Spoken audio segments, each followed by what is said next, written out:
আসসালামু আলাইকুম রহমতুল্লাহ। প্রিয় দর্শক, কেমন আছেন? এই মেঘ বৃষ্টি বৃষ্টি বর্ষার সময় আসলে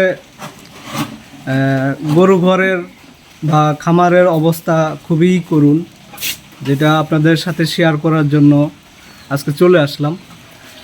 তো এই বর্ষার সময় যারা খামারি, তাদের আসলে সব কিছুতেই সমস্যা হয়ে যায়।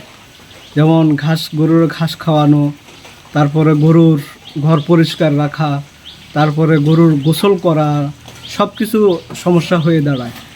তো এই গত কয়েকদিন একটানা বর্ষণের কারণে, আর দ্বিতীয়ত হলো গত 2 দিন, গতকাল প্রচুর পরিমাণ বৃষ্টি হয়েছে, গতকাল রাতে হয়েছে, তার গত পরশুদিন রাতেও অনেক বৃষ্টি হয়েছে, যার কারণে মানে সব কিছু খামারের আশেপাশে সব কিছু তলিয়ে গেছে। আর দ্বিতীয়ত হলো এই তলিয়ে যাওয়ার কারণে গরু ঘর খামারের ভিতরে কোনো ধরনের পরিষ্কার পরিচ্ছন্ন কাজই করতে পারিনি। এই যে দেখেন আপনারা, এই যে দেখেন, খুবই করুণ অবস্থা। এই অবস্থা আসলে মানে আমার নিজেরই এখানে ঢুকতে করতে কাজ করতে খুবই সমস্যা হচ্ছে। এই যে গরুর আজকে সকালবেলা এখন 10টার উপর বাজে, কিন্তু গরু এখনও দুধ দহন করা হয়নি।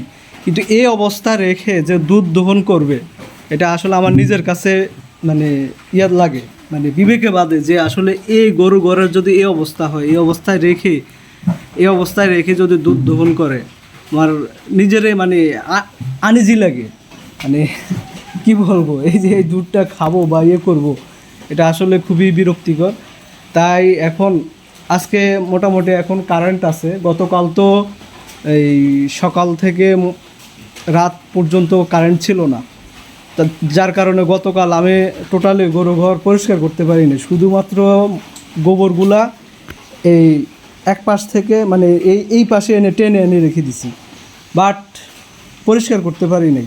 আমরা তো প্রতিদিনই পরিষ্কার করি সকালবেলা, কিন্তু গতকাল করতে পারি নাই। আজকে আর মানে এগুলো দেখে, এগুলো অবস্থা দেখে আমার আর মানে রুচিতে নিচ্ছে না আর কি। বিশেষ করে আমরা ছোটোখাটো খামারি, যার কারণে আমাদের নিজেরাই নিজেদের কাজগুলো করতে হয়। আর নিজের কাজ করে আসলে একটা আনন্দ পাওয়া যায়, যে সময় চলে যায়। দ্বিতীয়ত হলো নিজের কাজটা নিজে করতেছি, এটা একটা মানসিকভাবে একটা তৃপ্তি আসে, যে আমি আমার নিজের কাজটা করতেছি, এখানে অন্য কারো গোলামি করতেছি না। যার কারণে আসলে একটা শান্তি পাওয়া যায় এখানে। আরেকটা বিষয় হলো, যদি নিজের আর্থিক অবস্থা সেরকম সচ্ছল থাকতো, তাহলে লোক দিয়ে কাজ করায় নেওয়া যেতে পারে। নিজে অন্য কাজে ব্যস্ত থাকলেও এই কাজগুলো অন্য লোক দিয়ে করানো যেতে পারতো। সেটা আর্থিকভাবে সচ্ছল না দেখেই মানে নিজেদের কাজগুলোই করতে হচ্ছে। যে দেখেন, আসলে আমি কিন্তু এই যে গরুর যে গোবরগুলো, এই গোবরগুলো সম্পূর্ণ করতে পারতেছি না, কারণ এই যে সামনে যে গরুটা দেখতে পারতেছেন, এই গরুটা হলো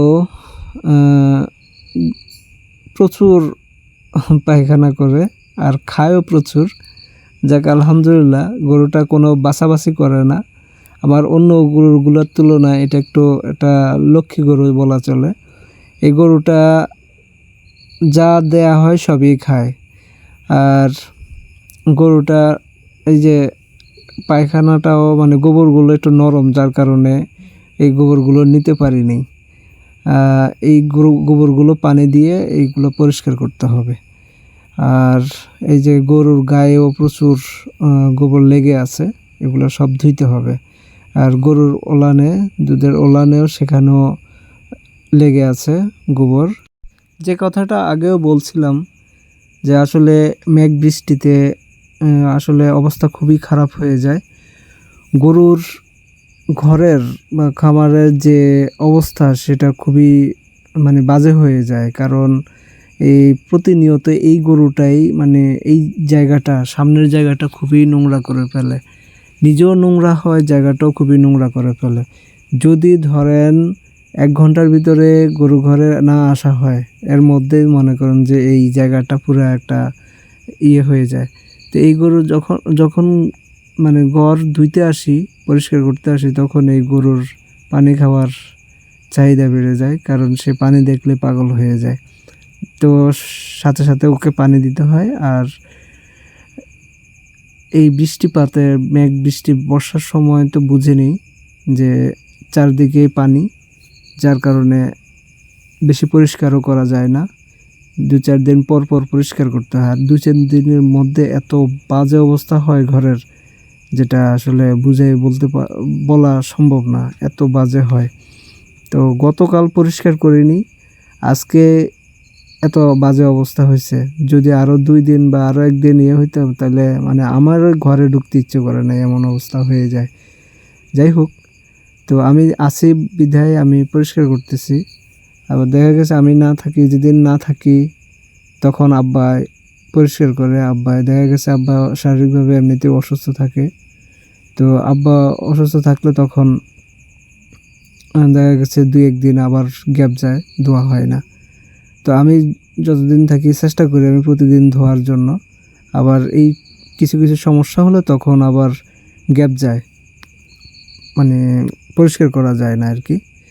তো এই বাজে অবস্থায় কিছু করার নাই, তারপরও সব কিছু ঠিকঠাক রাখতে হয়।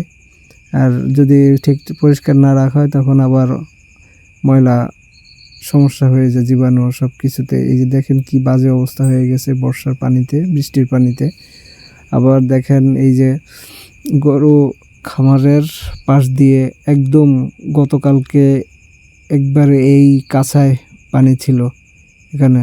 তো রাতে একটু বৃষ্টি কম হয়েছে, গতকাল বিকালে বৃষ্টি একটু কম হয়েছে, যার কারণে একটু পানি কমে গেছে। তারপর আজকে সকালে আবার বৃষ্টি হয়েছে, ভালোই বৃষ্টি হয়েছে। তো আজকে সকালে আবার বৃষ্টিতে অনেক বেড়ে গেছে। তো এই যে দেখতে পাচ্ছেন মোটামুটি ঘর ভালো নিট অ্যান্ড ক্লিন, আলহামদুলিল্লাহ। এখন একটু ভালো লাগতেছে, স্বস্তি লাগতেছে। তো সবাই ভালো থাকবেন, দোয়া করবেন। আল্লাহ হাফেজ। আসসালামু আলাইকুম রহমতুল্লাহ।